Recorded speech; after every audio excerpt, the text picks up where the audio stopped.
I got revenge on my ex by getting him fired from his dream job on 28F, was with my ex, Jason, 30mm, for 3 years. For most of that time, I genuinely thought he was the one. We met in college, and he swept me off my feet with his charm and ambition. Jason had this whole, I'm going to be a big shot corporate lawyer thing going on, and I was so in love, and stupid apparently, that I made his dream my dream. Fast forward to a couple of months ago. Everything seemed fine. Well, fine-ish.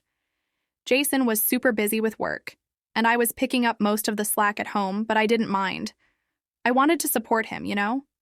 I thought we were building a life together. Then one night, Jason went to take a shower and left his phone on the coffee table. Normally, I wouldn't even think about looking at it. I trusted him. Or at least I thought I did. But when a text popped up from someone named Ashley, I couldn't ignore it. I swear I wasn't trying to snoop. I just had a gut feeling, and let me tell you, my gut was right. The messages between them weren't just flirty, they were downright disgusting. Jason wasn't just cheating, he was treating me like some sort of placeholder. He told Ashley he was done pretending with me and would drop me as soon as he locked in this big job offer he was waiting on. He even called me useful, like I was some sort of tool to help him get what he wanted. I just sat there staring at his phone, completely frozen.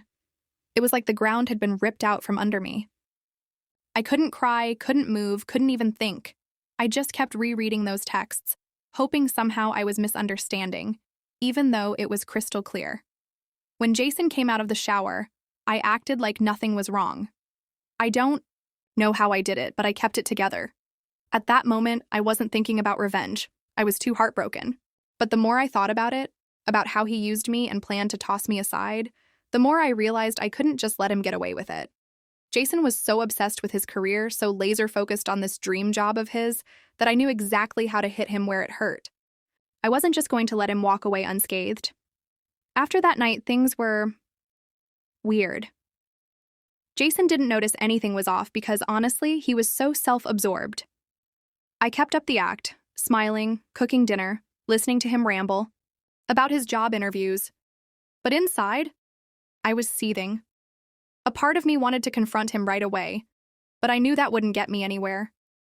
Jason was the type of guy who could talk his way out of anything. He'd probably flip the script, blame me, and make me feel like the crazy one. I wasn't going to give him that satisfaction. Instead, I started paying attention. Jason was interviewing with this huge law firm, like his absolute dream job.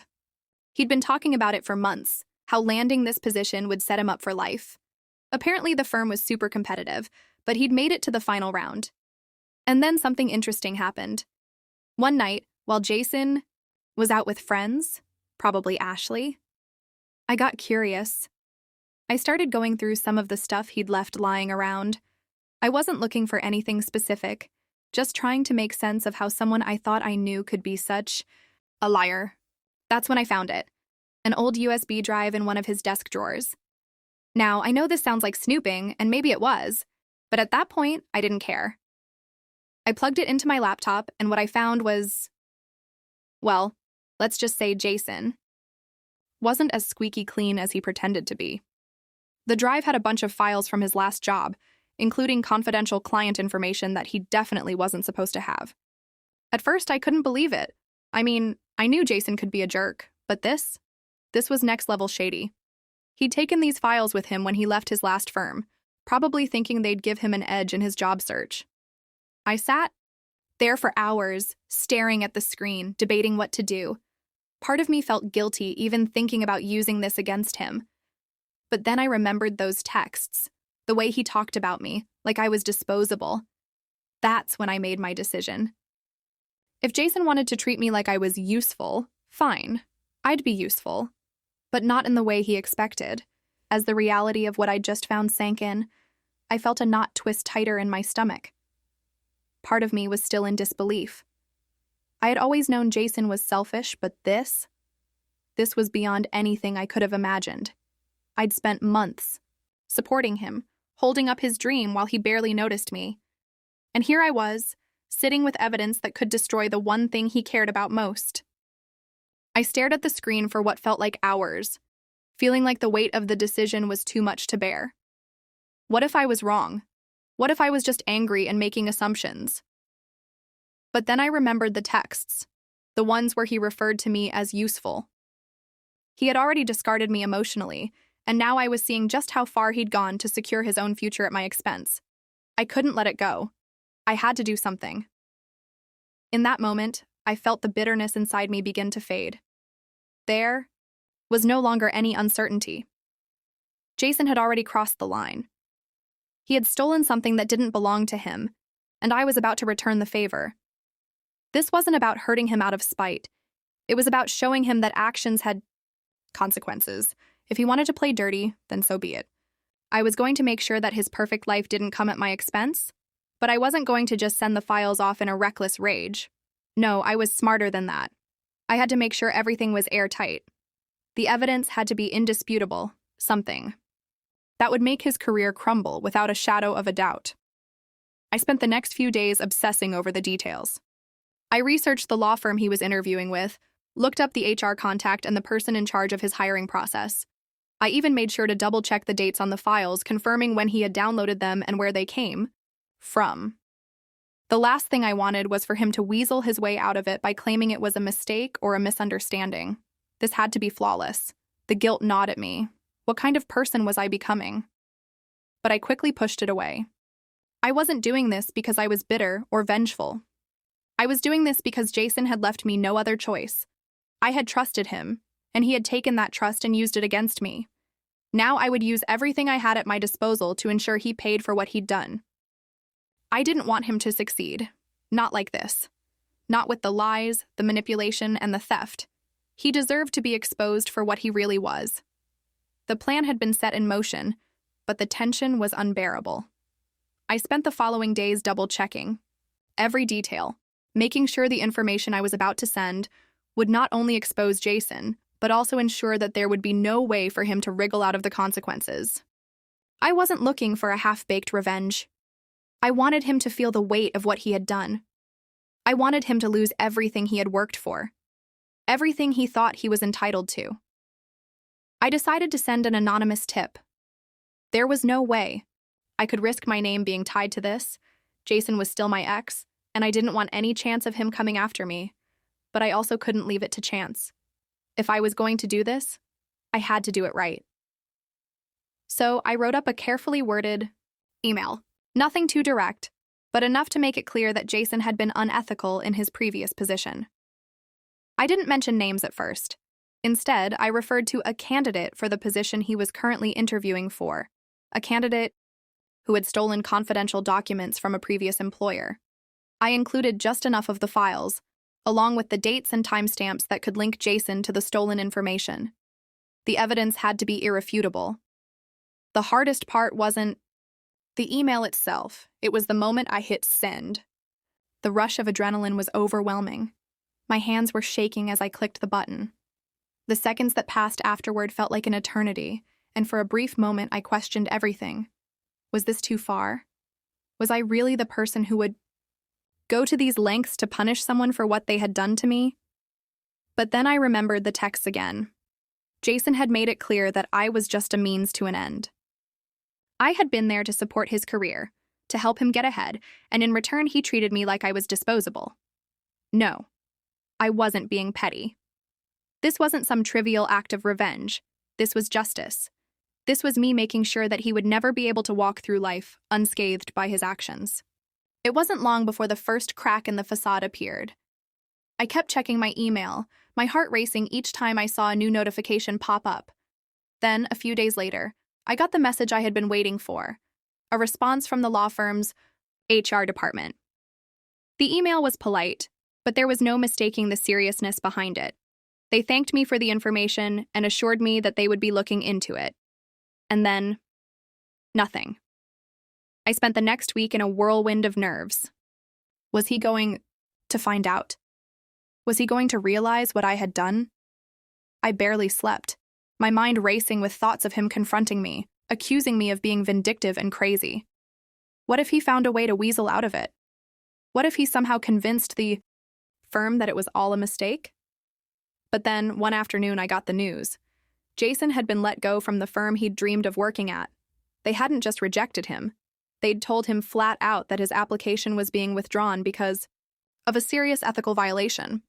He had been caught red-handed, and there was nothing he could do to get out of it. He'd lost the job he'd spent months preparing for, the one he thought would secure his future, the one he had treated me like a stepping stone to achieve. When I heard the news, a part of me felt satisfied, vindicated even. But there was something else too. A tiny voice in the back of my head told me I should feel guilty. Shouldn't I feel bad that I'd just taken away someone's livelihood? But then I remembered what Jason had done to me. How he had built his life around my love and support, only to toss me aside when he thought he could do better. The guilt disappeared, replaced by a strange sense of empowerment. The next day, Jason tried to call me. His number showed up on my phone, and for a split second, I thought about ignoring it. I could block him, cut him out of my life completely. But then, I had an idea. I picked up the phone, my heart racing, and said, "Hello? Are you kidding me?" Jason's voice was full of anger and disbelief. "What did you do? I know it was you. I don't care how you did it, but you've ruined everything for me." I listened to him rant, barely able to keep a straight face. "Jason," I said calmly, "you ruined your own life. I didn't do anything except make sure the truth came out." He scoffed, his voice dripping with venom. "You think you've won? You think you've made me suffer? You're pathetic. You've just proven you'll never be happy unless you ruin someone else's life." I couldn't help but laugh a little. "No, Jason, I'm happy because I finally have peace, and you'll never get that no matter how hard you try." The line went silent for a moment, and then I heard him slam the phone down. I didn't feel a shred of regret. I had done what I had to do, and it had worked. Jason's dream job was gone. He had lost everything he had worked so hard for, and I could finally breathe again. It wasn't that I wanted to destroy him. I just wanted to make sure he knew that the price of his actions wasn't something he could walk away from. Jason's reaction after the phone call didn't surprise me. He was always good at playing the victim, making me feel like I was the one who had wronged him. But this time, I wasn't the one running scared. He had no idea how deeply I'd planned this, or how much I'd let go of in order to make it happen. The following weeks were a whirlwind. The gossip around town started to spread. Jason's name was dragged through the mud. People I used to consider friends, people I thought had his back, began calling me to express their sympathy. They were shocked by what he'd done. "I had no idea he was like that," they said, astonished by the way Jason had deceived everyone. His ex-colleagues from his previous firm started distancing themselves from him as the details of his unethical behavior began to leak out. Even Ashley, the woman he had been so reckless with, started backing off. Word got around that she wasn't innocent in all of this either, though I had no idea what happened between them after his fall from grace. Part of me almost felt bad for him, seeing him get knocked down so hard. But then I remembered everything he'd put me through, how he had treated me like an afterthought while chasing after a job that would only have cemented his ego. The truth was, no matter how much I wanted to feel bad, I didn't. I had helped him build his empire, only to watch him tear it down. Now, he had to face the consequences. Jason lost more than just his job. He lost respect. His reputation was in ruins. He couldn't even land an interview at another law firm, not after what had come to light. He called me one more time, but I ignored his calls. I knew it wasn't to apologize. It was to beg for forgiveness, to ask me to fix it somehow. But I had no interest in hearing him out anymore. In the months that followed, I found closure. The weight of his betrayal no longer consumed me.